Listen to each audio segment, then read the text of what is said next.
Oh, here I am. TNTM the show presents. Let me do that again. Let me do it again. TNTM the show presents Comicast 293 with your host, of course, Pablo Gunner here to talk nerdy to you about this week's comics, which is July I want to say the 4th, but it's wrong. It's actually the 5th. That's when the comics came out. Because why would comics come out on the 4th? Because everybody's too busy listening to country music, grilling, and having a great American time, no matter what country you're in, right? That's what you do. Other countries should celebrate our independence as well, because I think we celebrate Mexican independence. I don't know what other days. But anyways, so I'm here to talk nerdy to you about the comics for that week. And I have a grade scale. It's by skim pass with variations of strong by, weak by, strong skim, weak skim. And there's just the regular. And then pass is pass. And then for our best book of the week, it's a back and bag, Bebow. And there's also a runner-up that I'll be announcing with that. And I also do like a 2-minute timer, which I haven't picked a song yet.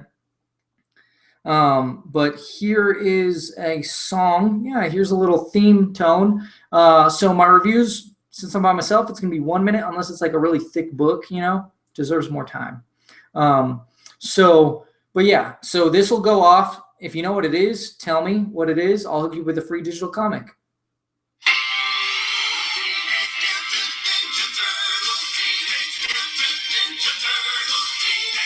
It's obvious, but you have to be very specific. Very, very specific. Otherwise, I won't give it to you. So very specific.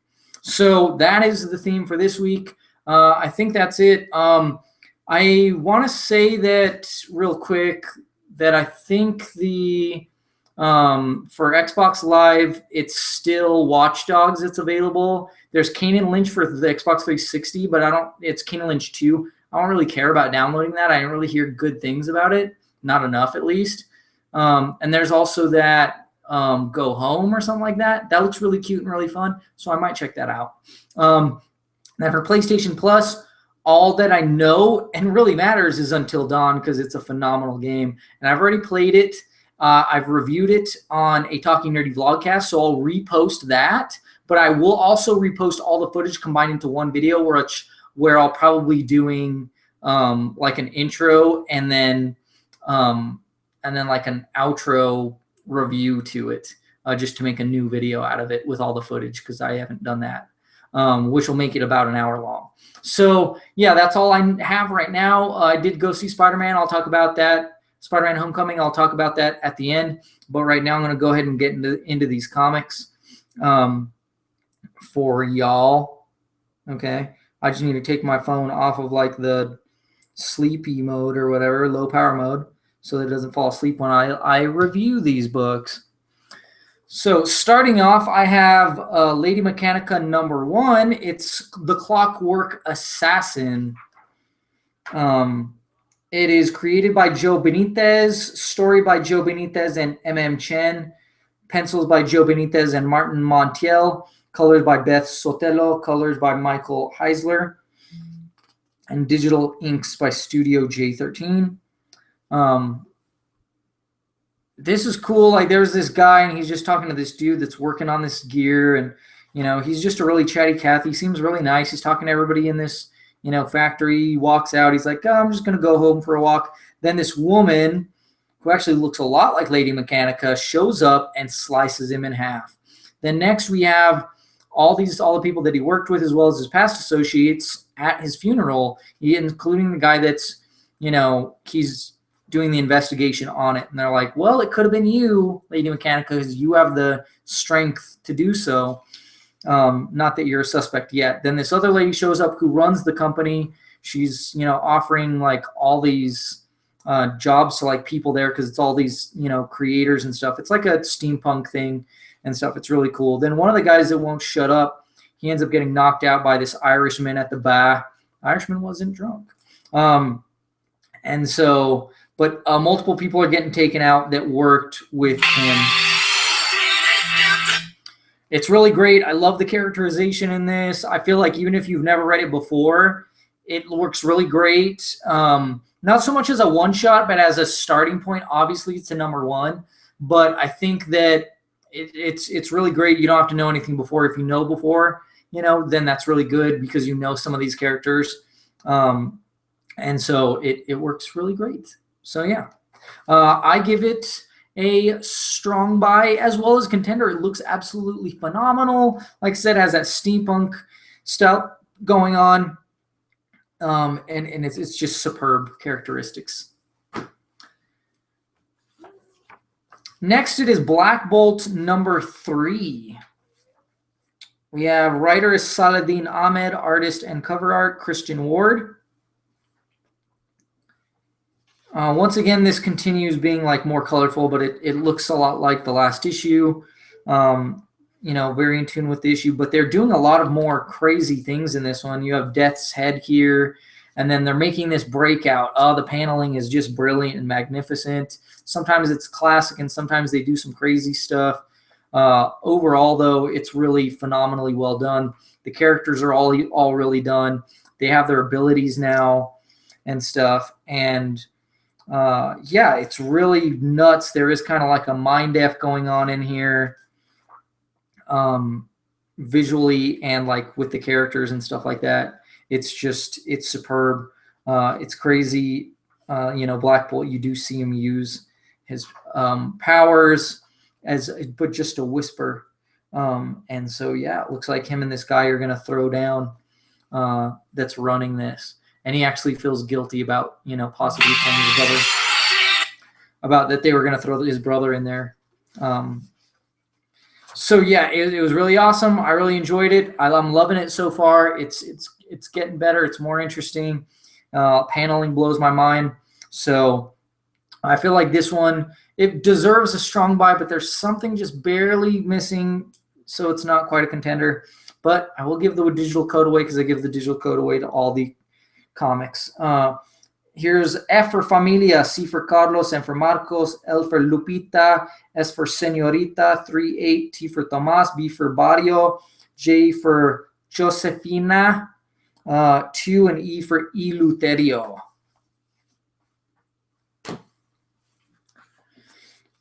On to the next books. It's Jupiter's Legacy, issue 5. So it's actually Jupiter's Legacy 2. It's Mark Molitor is the writer. Frank Quietly is the artist, and they are co-creators. And then Sonny Go does colors. Peter Doherty as letters, design, production. So I was actually very confused because it's been a long time since one of these has come out. So I was like, I don't even know what's going on in this issue. So yeah, it's just these dudes fighting. One's old, one's younger. But it's also they're playing mind games with each other while they're physically fighting. But there's also another guy that's fighting them on the outside, and they're just messing with each other's minds back and forth.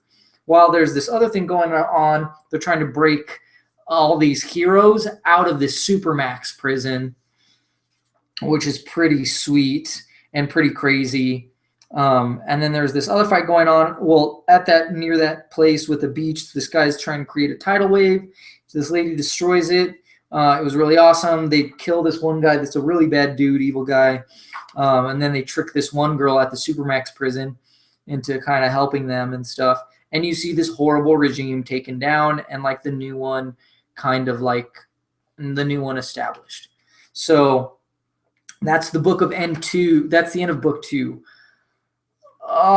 This one, it's a phenomenal series. Some of the, Frank Quietly, his art can be a little, off-putting. Most of the people are ugly, which sucks when it comes to the females because, the females look a lot like the males, which it's fine for the dudes to look ugly. I mean, honestly, it's fine for the chicks to look ugly too, but comics-wise, I don't know what it is, but the dudes you can cover with facial hair and make them look decent with facial hair or look cool with facial hair. But the chicks, they just look like dudes. That's what I'm getting at. So it's not super great. And especially considering how long it took, I forgot what happened previously, and you really killed the momentum too. So in issues, I would not say bother with this on issues at all. Do not get this in issues. So Get it in trade though, because it's brilliant. It's phenomenal. It looks usually it looked pretty fantastic. Not everybody looks bad anyways. I mean, not all the females look bad. But yeah, it's a phenomenal series, and Frank Quitely doesn't do all of the art and all of it anyways. So phenomenal series. Get it. Like I said, this book, it's hard to say because I wouldn't get in issues if I would have, if I could do it all over again, I wouldn't get in issues. But at the same time, it's solid. If it would have come out on time, I think it would have been just fine. And it was on its own. I was like, okay, it's solid. I give it a buy. Okay, I give it a buy. Next, it's Iron Fist number 5. We have Ed Brisson as a writer, Mike Perkins as the artist, Andy Troy as color artist. And so this one, it's the final trial. It is Iron Fist. He's taking on the final one. And it's this guy. He actually used to be the final trial before you could become Iron Fist. And so he used to kill all these people. And so he's like, I'm the real one, but they made a robot version of me. So yeah, and it's just freaking awesome. So he is the final challenge and stuff, and now he's facing him, and it's crazy because people attack him. They'll actually shoot Iron Fist with arrows, and they're like, "Oh, you got involved. I'm gonna give him time to recuperate because I'm not gonna face him like this." And he's like, "Nope, I'll beat you anyways." And he almost loses. It gets really intense, but then he starts being like, "This is my destiny. This is what I'm supposed to be doing." It works out really phenomenal, and then he leaves on the next quest. He seems refocused. So I'm looking forward to it. I hope this writer continues as well as this. I don't know. This artist is really dark. I think that they could probably still do a really killer job on it, but you could change it, and I would be fine with that too. Either way, it's really superb. It's really phenomenal. I really like it. So I give this one a strong buy. It was a really great series overall. I thought it was going to be I don't know. I felt like it would be stronger, but I still feel like it's still a strong buy and it's still a contender. But for some reason, I just felt like it was going to be better, even though it was freaking great, the final thing. And I was like, whoa, no way. This is really cool. So yeah. And let me see if I can do like a visual. I can do a visual code here. I don't know if it'll work or not. Like, let's see how close I can get it without messing it up. Getting it. It's all blurry. I don't know if you can see it. Hopefully you can see it. If you couldn't see it, I'll set it aside and post a picture of it. So yeah. There we go. Next, it's Cyborg number 14. This is $3.99, so it has a digital code as well. It's John Stefford Jr. as a writer, Will Conrad as artwork, Ivan Nunez as colorist, Rabelais as letterer. Once again, this book starts, and it starts in a way where I don't remember what happened last, but it doesn't matter because it starts in a way that like you could just jump into it and be like, okay, this is trippy. What's going on? Like there's like these bits and bytes and stuff, and and he's fighting this giant mech robot and stuff, but it's like reading his mind, so it's beating him, and then he sees that blind jazz dude and he's talking to him, and then he gets pulled out. And then there's Anomaly as well as Exy or whatever his name was, and as well as the girl Variant. Yeah, the girl Variant. And so they're like in this alternate dimension where his thing came true, is what he wanted to come true, which is turn the humans into robots and stuff. And then Beast Boy's there weirdly, and then they go to this other person who's like leading this resistance and stuff. So, and she's like, yeah, this is a possible future, and this is what you're trying to get done. Really cool, really great, really interesting. And it's freaking awesome. I can't wait for the next issue. This one was great. I feel like I said, the way that it's written, especially the way it starts, and they do good, like they do exposition so that if you haven't been watching it, are reading it, then they catch you up on what's been going on. So I feel like just the way that it's just done so superbly that it's a strong buy and it's a contender. Here's a digital code. D for detective, C for comics, 317. V for villain, D for detective, H for home, V for villain, 8. G for George, 8. And Y for yellow.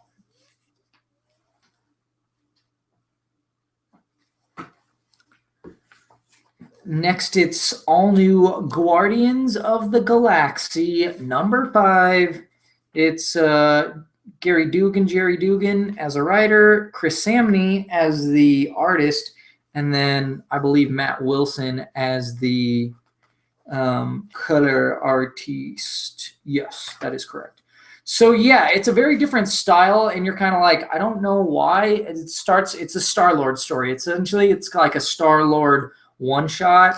It looks like him when he was younger, or not. I'm not sure, because he's wearing like the old vest and stuff. And then Adsit is a Nova Corps like guard, and he's chasing him, and he's like, hey, give that back. And then he's like, yeah, Rocket needs this thing to make for this thing and stuff. He gets caught, but then he breaks loose, and then he's like, yeah, I'm traveling back in time to find this cassette, but he gets caught in this place with these bad dudes, and they're like, why are you in here anyways? And he's like, I'm just looking for music.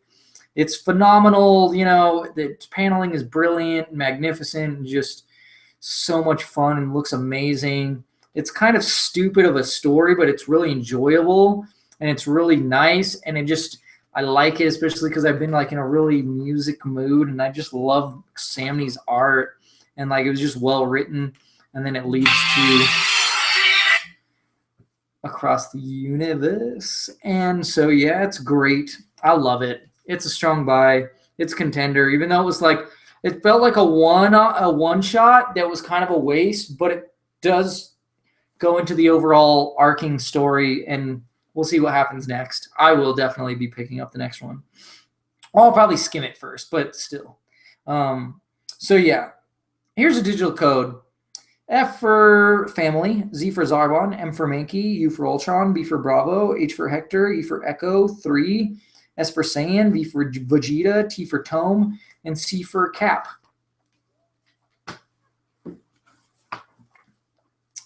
Now it's on to Nightwing, number 24. Got to get my dosage of dick here with Tim Seeley, as the writer, Miguel Mendonca as pencils, Diana Conesa as inks, and Chris Sotomayor as colors. It's a lot of Spanish names there, all on art, huh? So, yeah, last time Dick was in a real bind. But now he has like his on the phone guy talking to him, and he's like, hey, I need a place out of this ship. So he's gotten away from those guys somewhat, and now all these villains are chasing him. And Tiger Shark's like, hey, if you kill him, I'll give you weapons free for a year, And then it's cool because it goes to his girlfriend's personal life issues she having. Another book, fantastic art. You get some Dick in action. He's flipping around. Dick is hitting people in the face. It's I love it because he's talking about the stuff that Bruce taught him and stuff like that. He's just taking out these villains, getting him to face each other, beat each other. He's talking about all the things that he's been taught, all the things he knows, the research Batman used to make him do, everything like that. He's taking hits. He's getting messed up along the way because he's fighting a lot of villains getting to this escape pod and stuff. And and some of them don't entirely make sense. Like Kid Amazo being there, I was like, he just got taken out in another book. Then this Hulkbuster shows up and he's like, yeah, I set a bomb. You're going to have to disable it.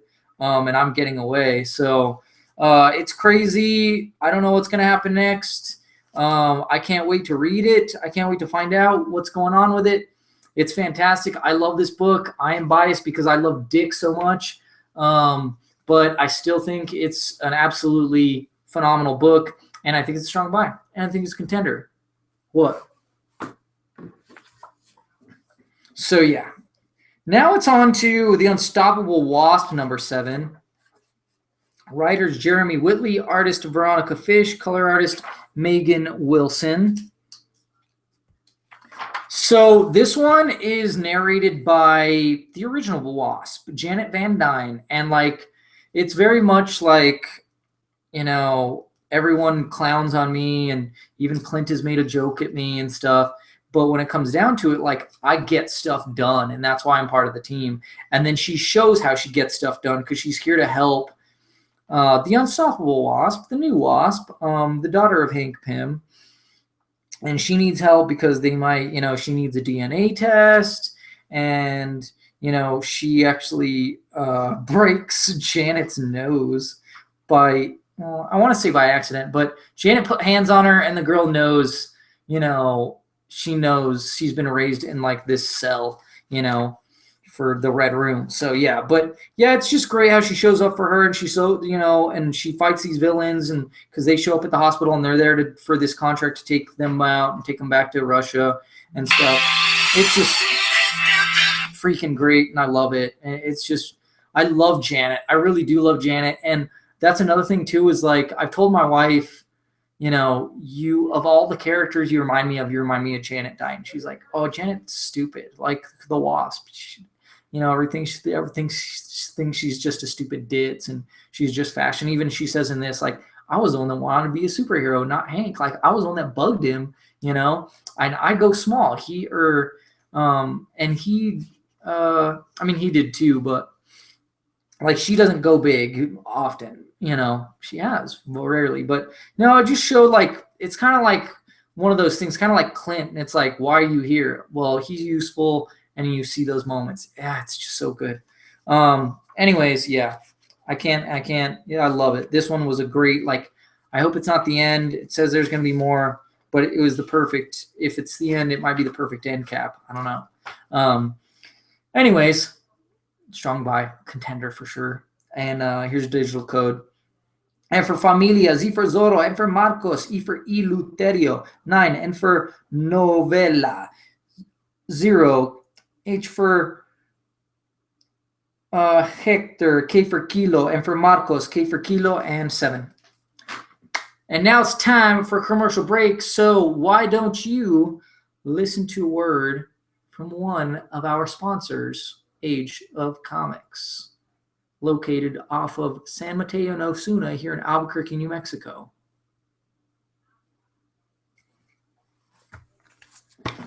Alrighty, so I'm going to move on to Green Arrow number 26. Time to get into some DC books. Similar team we have here somewhere, which is Benjamin Percy on story, Stephen Byrne as art and color. And yeah, I like this artist. He works really well in this style. It's mostly spreads. He's going out across the country. He's going to this place, like Black Hole is doing this thing. Through the Ninth Circle is funding it. These creatures are getting super speed, and so he's there to help. And guess who else shows up? The Flash. And the Flash is like, there's nothing you can do to help me.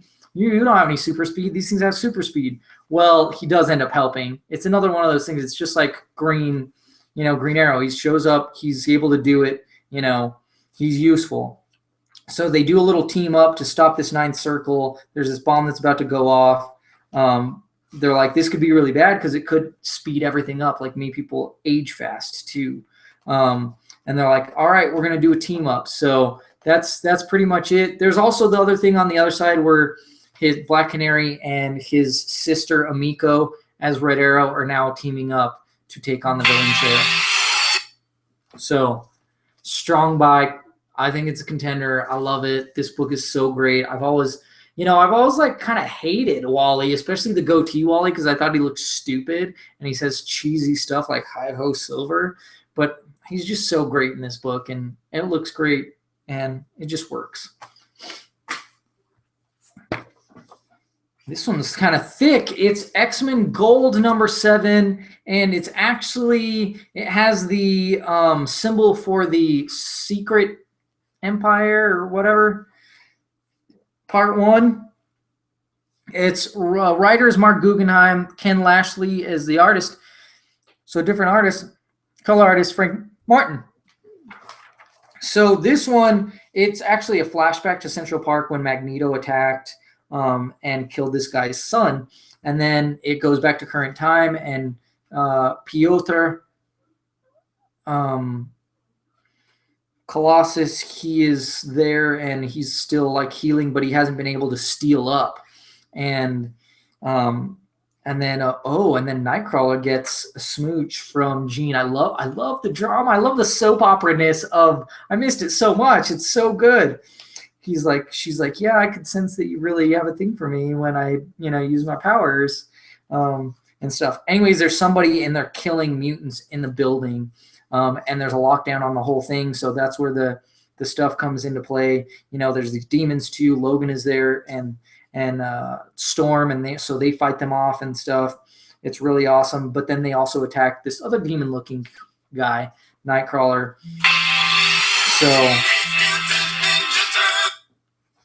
So you ought to know, I love this issue. It's brilliant and it's phenomenal and it's so great. There's drama. There's so much goodness. This freaking awesome ending. It's so good. Mark Guggenheim, I think he's doing such a phenomenal job writing comics, the X-Men comics, the way I remember them, the way that I've missed them. So yeah, strong buy and a contender for sure. Oh, digital comic. Let's see if I can get it to.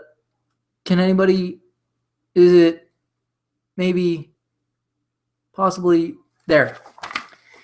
Yeah. So that one, I know that one came in clear enough. So F that noise.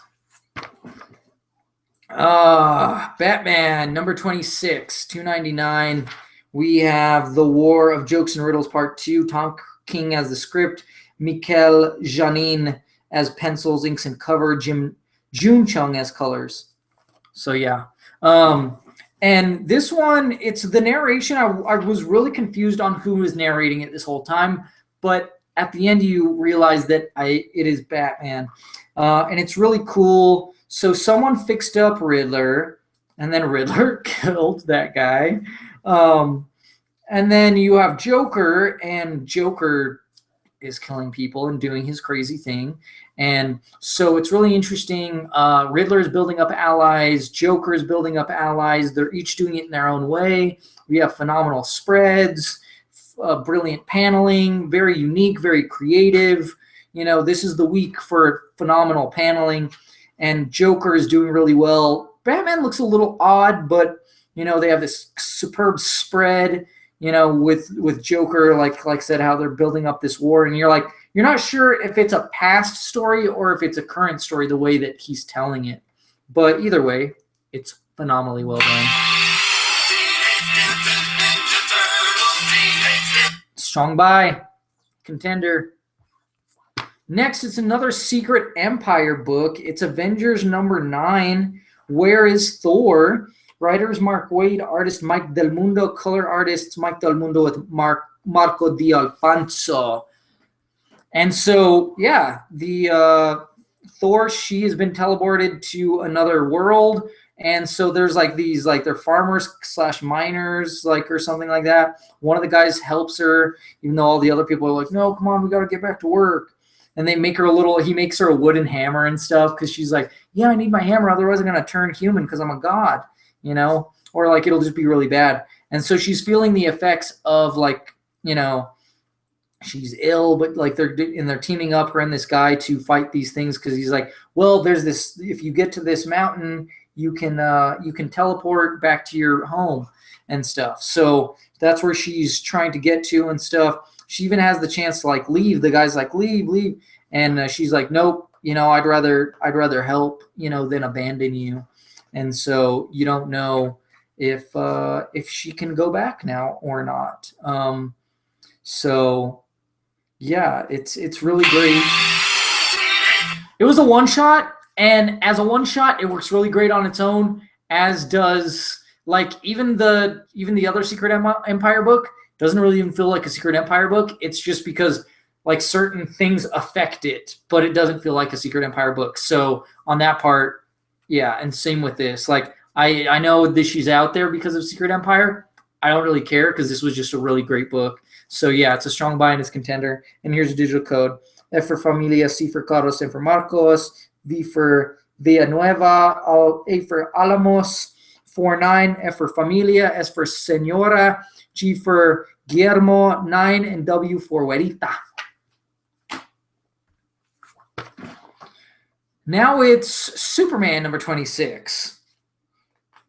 We have a different creative team on this, though, which is odd. And I really didn't realize that it was going to be somebody different. But I'll just go ahead into the review because I can't find it because DC likes to do it that way.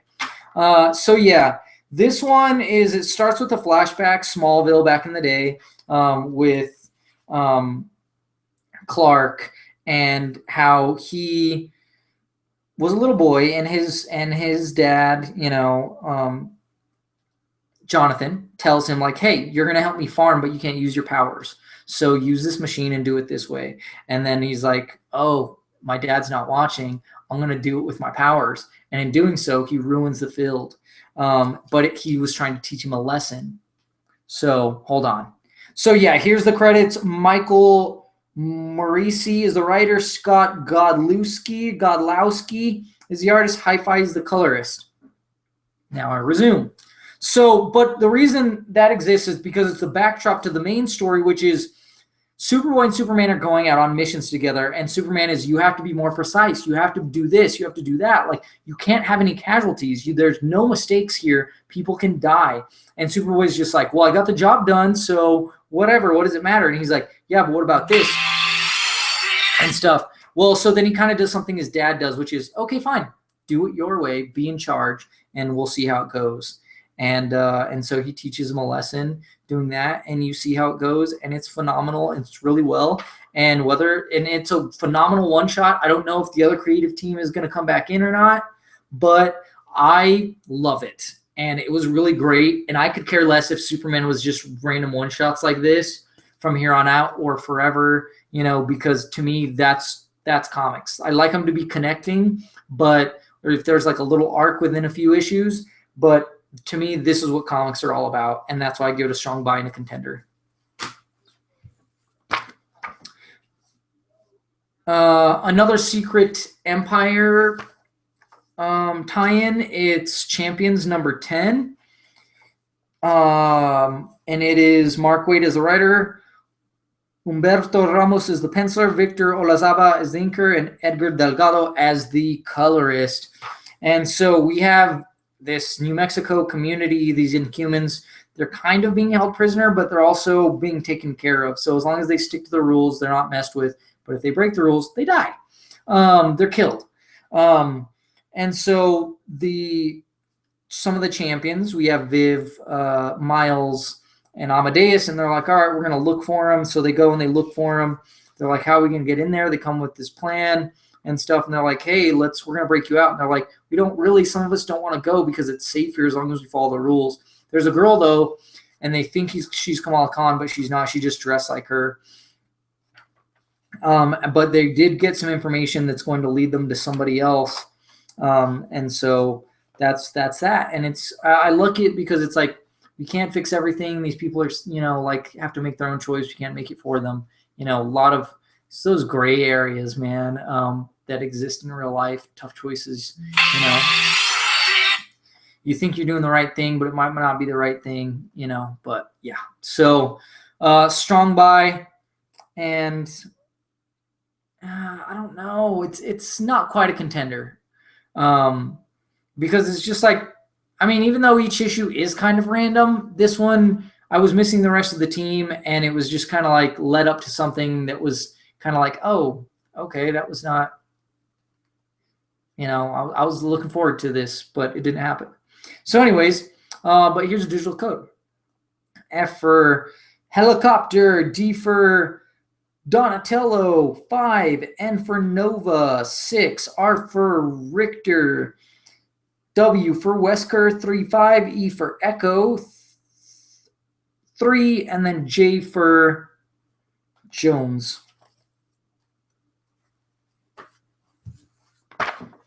Okay, so it's Spider-Man 18. Of course, we have Brian Michael Bendis as a writer, Oscar Bazaldua as the artist, Justin Pansor with Ren Barredo as color artists.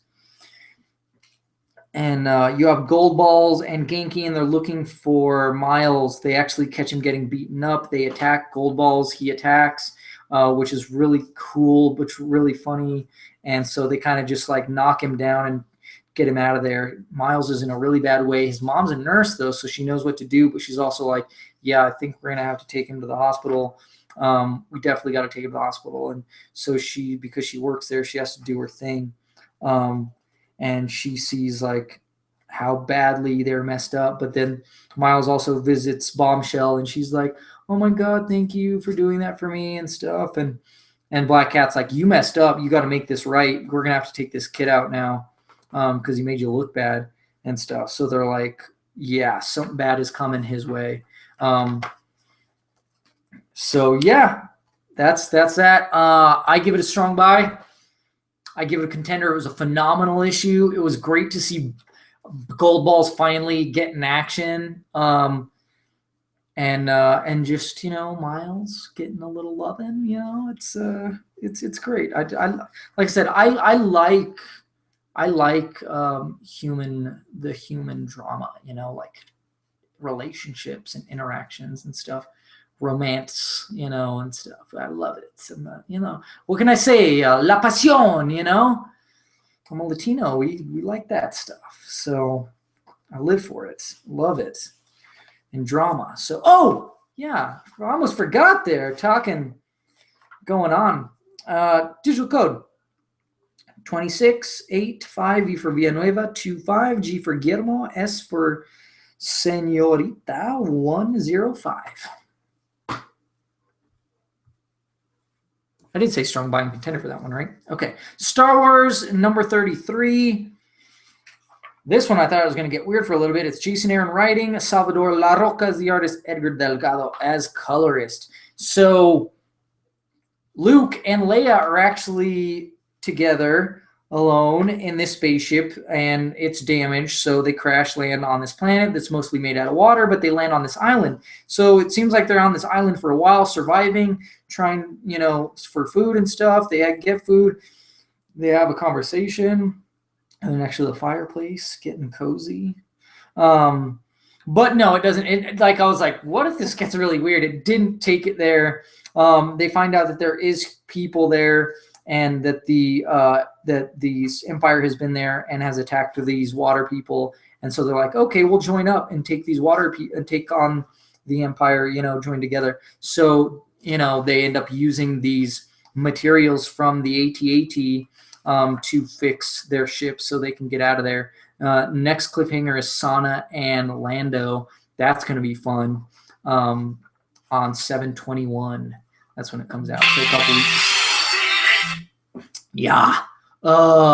This was really great. It was really nice. Like I said, I thought you're going to take it to a weird place, or it could have gone to a weird place. And then, of course, you always think of that just because they did kiss a couple times, I think, or they had moments, but they didn't know. And it's like, if they didn't know, then it could go there.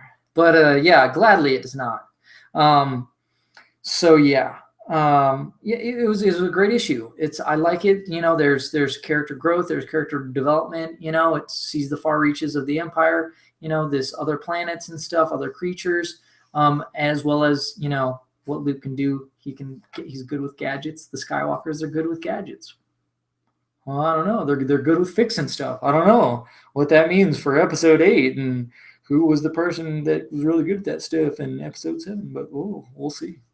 Yeah. Phenomenal issue. Great book. Strong buy. Contender. I'm going to do another one of these. Let's see if it can focus. Boom.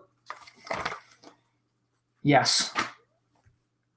Yeah, and then last book, it's Green Lanterns number 26. Sam Humphries is the writer, Ronan Cliquet as the artist, Ulysses Ariola is colorist. And so this one actually, it's all about it's a flashback to the first Lantern with his lantern, and the day that everything changed. So yeah. Volthoom, and he would meet in Ganthit, and I'm talking Ganthit's like, oh yeah, I've been shrinking ever since we've given up our emotion and stuff. And he's like, if anybody can do it, it's me, it's you and me. They celebrate, they're doing stuff together, they're achieving things, and he knows how to tap into these other things. It's really cool. I love it how they give you sympathy for the devil, for the bad guy. I love issues like this. And that's what this issue does. Looks really great. You see how the council turned on him and stuff. And he just wants to go home. He just wants to save his mom. He just wants to save his home world, his home universe. And they're more focused on saving this universe and what they can do with this power that they brought him. So it's pretty messed up. It's really great. It's not, I will say, like, the art isn't as crazy as a lot of the art this month, but it's it sticks to a style, and it sticks to a setup, and it does it well, and it works. So it's a strong buy. So yeah. Well, it's time for me to announce the back and bag of the week, as well as runner-up. So look at this fat stack of books here. It's ridiculous how many strong buys. Oh, of course, there's other ones over here. So yeah, Star Wars was great, but yeah, okay. Spider-Man, gotta love that. Superman, that was really great too. Avengers, that was a great little one shot we got there. Batman, that was there's something that was slightly confusing. Okay, we got X-Men Gold, that one's freaking amazing. Green Arrow, I feel like there's something slightly off about it. Oh, Janet Van Dyne, so freaking great. Dick, oh man, so much good stuff this week. It's hard for me to pick, but actually it isn't when I go through it.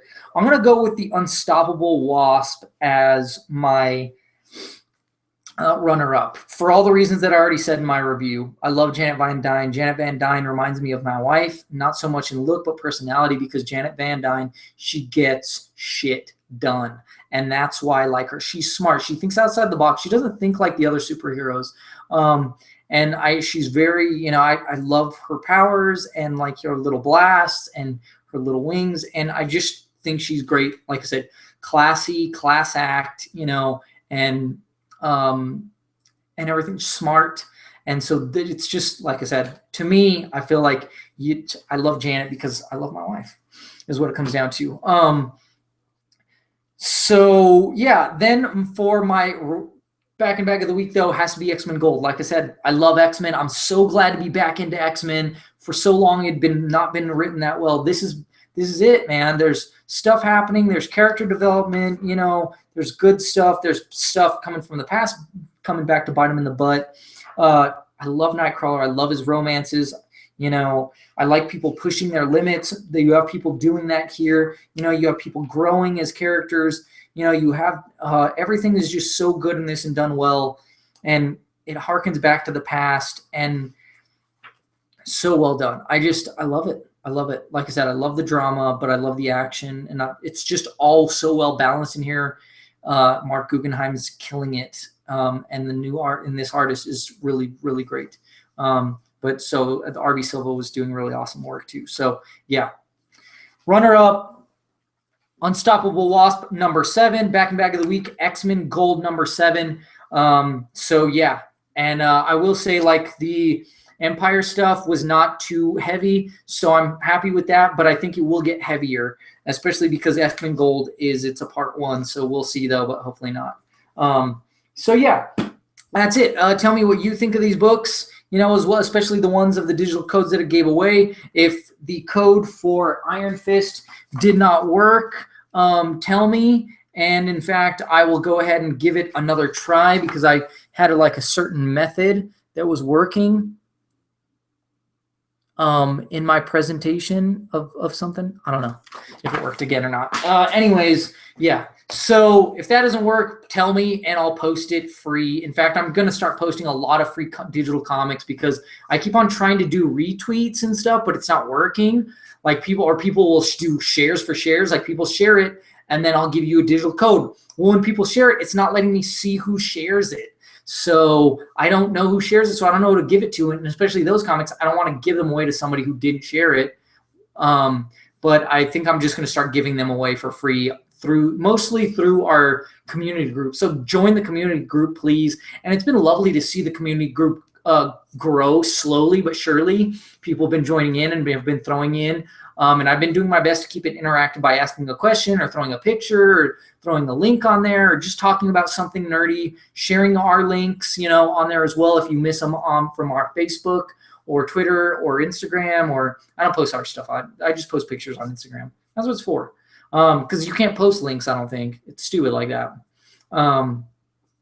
That's why I don't like it that much. I just post pictures from cons, which is what I'm doing now. Pictures from Duke City Comic Con. And I'll post random pictures too from other stuff. So yeah, Spider-Man Homecoming. I'm going to give a review, and I'm going to, something I didn't say at the beginning, which I should have said is spoiler alert, but I will say it now. Spoiler alert for Spider-Man Homecoming. Actually, I'll probably try to stay my best away, but spoiler alert nonetheless. I'll do my best. So I will say this. Spider-Man Homecoming, I have a lot of conflicting emotions about it because, as you can see, I have a Spider-Man shirt, and that means I'm a Spider-Man fan. Actually, I've always loved Peter Parker because I've related to him. He's a guy who got beat up in high school, and he was a nerd. I mean, I'm not really a geek. I mean, I feel like I am now because of the things that I can do and I know how to do and stuff. But I don't think I had reached geeky potential in high school, but I was a nerd, and that was enough for people to pick on me. And I had braces, so I had to find any way I could out of not fighting people because I knew if they punched me in the mouth, I was effed. So, which sucks because I kind of like fight with my brother and cousins and who else and all the time. But used to. I wish I'd still do it with my brother and my dad, But anyways, so point is, like, I love Peter Parker because I really related to him. And the things that I love the most about Peter Parker and the Spider-Man book, Amazing Fantasy, actually originally called, is that it was more about Peter Parker, and then every once in a while the spider stuff would come up and get involved. Like, he all just had the powers, but like he had to hide them, so he had to allow himself to be beaten up, and so he couldn't fight back and stuff, and all those things he had to just completely do it, and as well as, like, he wanted to do good because he learned in a very rough life lesson that if you don't do the right thing, people can die. And if you definitely do the wrong thing, there's a lot more chance people can die. So they took that element out of the movie, which is Uncle Ben. And I understand them not wanting to do the Uncle Ben thing, but Marvel tried so damn hard to not repeat anything from the other movies that they completely took out Uncle Ben. And that really hurt me because that's essential to the character of Peter Parker. Now, if you did that with Miles, I wouldn't mind. Because, yeah, he had his own Uncle Ben moment, but it wasn't the same. And so you didn't have to show it. You could have just, hey, he's doing his thing without it. So anyways, that really, like I said, that really tarnished the movie for me. They took away that element for him. They wouldn't say Uncle Ben at all. They wouldn't mention it. They didn't say anything. Like, I get not wanting to do any repeated stuff, like, power runs responsibility, all that, or any version of it. I get that. But, even if you say, like, hey, I got to do the right thing because somebody could die, or I can't do the wrong thing because somebody will die. There's a lot more, anything like that in that vicinity. I also didn't like that they replaced Tony Stark with Uncle Ben. They replaced Uncle Ben with Tony Stark, which that's not the guy to do it with.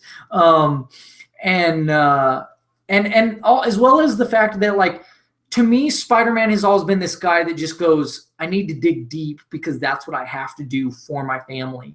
Instead of going, I have to dig deep because Tony Stark told me so, or I'd be better because Tony Stark said so, or whatever. I mean, there was great moments in the movie, and I loved what they did with the Vulture, because they made Vulture very relatable, and they made Vulture a more in-depth character than they did in the comics, which I love when they do that, when they add depth to characters in the movies that weren't in the comics. Like, and I hope that they implement that stuff into the comics, because it, like I said, it adds a lot of depth, and I think Vulture was really great, and I think he's a great character, and the actor's phenomenal, and he did a really great job. But they also had a moment that was very similar to the moment in Spider-Man 1 when Green Goblin realizes who Spider-Man is. It was almost the same. It was just a lot faster, and sort of faster. Not exactly, but it was very similar, and that was like, that bugged me, that you're trying so hard to stay away from this one thing that is essential to Peter Parker, but you're not afraid, but you ended up doing this thing that was in the very first Spider-Man movie. It was almost the same, and I was like, how can you do that? That really bugged me. And then just like the fact that like the suit, like Peter Parker is not, it's not how he, like they show some of his genius, but not all of his genius. I don't want him to have the suit. I want him to have his own suit where he makes his own suit. I don't want him to go based off of the suit that Tony Stark made. I don't like that. Like, that really bugs me, that you're taking a lot of the way of the genius and ingenuity and just essence. You're stripping away Peter Parker. And I think this is probably because they're taking more from Ultimate Spider-Man comics than they are from the original comics. And I think that's part of it. And I wasn't really big into Ultimate comics. But I think what my biggest thing too, my biggest problem with it is that I feel like, well, exactly what I said when I saw the trailer. They're turning this into Miles Morales, but they're half-assing it because they're too afraid to make Spider-Man a black kid. And I'm like, he's mixed for one. So he's Hispanic, but he's also black. I don't know if he's African, so I'm not gonna say. I feel like that's generalizing. He could be Jamaican, so, or he could be some other country that's not Africa where it's black. So that's why I don't like to say African American. It's generalizing. But anyways, so I really think that they did a mashup too, like Ned was Genki, like to the core, and I think it was complete bull. And even the way that like the high school was done, like all of it, like I know they used Liz Allen, which is from Peter Parker's, but like the way that it was, just the way that high school was done, everything, all of it, even them changing like one of the characters. I think they already said who she was before, but I don't want to spoil it for anybody. But like, I just felt like, don't do it like this. Like, I really felt like what they should have done is they should have made a Miles movie, have the stones to do a Miles movie, but it had Peter Parker in as the experienced Spider-Man that was, so instead of having Tony Stark in place of Uncle Ben, have Peter Parker there and go, hey kid, I've done this, you're the new Spider-Man in town, and I'm going to show you the ropes. So then you get his story, but not too much of it. So you don't have to do the Ben, you don't have to do the Gwen, but it's him showing the ropes, him going, I want you to be better than I was, essentially taking the place of Tony Stark. I think that would have been a way better movie. And, and they make nods, there's good cameos, there's good nods to a lot of stuff, a lot of Spider-Man stuff. I am looking forward to seeing more, but I just feel like they could have done better. I felt like they tried too hard staying away from certain things, and then certain things, it's like, really? They already did this. But you're going to stay away from one of the most essential thing of Peter Parker? That pisses me off. So, like, I'm even at the point where I'm like, I don't want to see it again, but I want to see it again just to give it a better review, honestly. In fact, didn't even want to see it that badly. Like, I was like, I guess I'll see it because I'm in Talk Nerdy to me, and I should put a review out, but I don't want to do it because I'm really passionate about seeing this movie. And even leaving, I wasn't like, I'm not in love with it. Like, it's probably the best one out there, but that's not saying much considering everything in the past. Like, rewatch all the old movies. And then really and that's what I want to do, rewatch the old movies and then watch this new one again and then see how it stands up. I think it probably is the best one and probably sticks closely to source material the best. But even then, I would say, it's a buy. It's not a strong buy. Definitely, definitely not a strong buy for me. I don't know if I'll want to get it on DVD, Blu-ray, whatever. I'm not even, like I said, I wasn't even sure if I wanted to check it out, and even leaving, I still was like, hey, that's the thing, is there's other Spider-Man movies out there that have done similar things. So why did we need another Spider-Man movie? We didn't. Make a Miles. That would have been different, especially as his sponsor, as his, idol, whatever, him training him. That would have been better, but no, you didn't have the Stones, Marvel, because you think that everyone's like too afraid of you putting a black kid as the main character in a movie. What is that? Come on, show some cojones, like have the gusto to push, to tell people, hey, you know what? We're going to do this. And I don't care about what the racist people out there got to say, if they're going to, not come to our movie, whatever, screw them, So anyways, that's my 2 cents. Please follow us on Facebook, Instagram, all our, stuff, especially our YouTube, because I'm doing the daily, or not daily, but it's every other day. I'm going to be posting every other day video daily, not daily, I keep on saying that, nerdy fitness vlog, every other day. So, yeah, check that out. Like I said, it's me. I'm the nerd and I'm into fitness, but it's more than that. It's, about diet. It's about lifestyle, balance, and being nerdy. Like, what music should I listen to, while should I listen to, anime music? Should I listen to DBZ music, like, while I'm working out? What workouts should I use? Like, or whatever, different things, just different for everyday life stuff too. So yeah, check it out. It's something I've been wanting to do for a long time, and I'm happy with the way it's going. I do intend on improving it over time, of course. If you have any suggestions on how to do that, please tell me. Check it out. So yeah, and of course more videos from Mason. Usually, I should just call them Masons. The usual Masons. But yeah, so hopefully we can get JD back in the studio to do this with me, because I feel like it's not as good on my own, but maybe it is. I don't know. It's different, but I would also like if someone else wants to join in with me out there, by all means, we could do like a Skype, or something, or we could do a Google Hangouts, because that's what this is on here. I don't mind doing a Google Hangouts where we review, if it's somebody on the other side of the country, on the other side of the world, we could review books back and forth or together, whatever. I'm, when JD's not here, anything, maybe I'll announce, hey, JD can't do it. Does anybody want to join in with me? So yeah, and also suggestions for number 300. I would love to get Scott Schneider in on it, but I don't know, because I don't know his schedule, and I'll have to map out when that's going to be, what Saturday, what my days off are going to be at that time, and if I can do it, I'll probably call in anyways, just because special occasion and stuff, especially if we can get Scott Schneider, to talk to us or talk to you guys, whatever. So yeah, that's it for me. Stay nerdy, planet Earth, love and peace, and keep your eyes hungry for comics.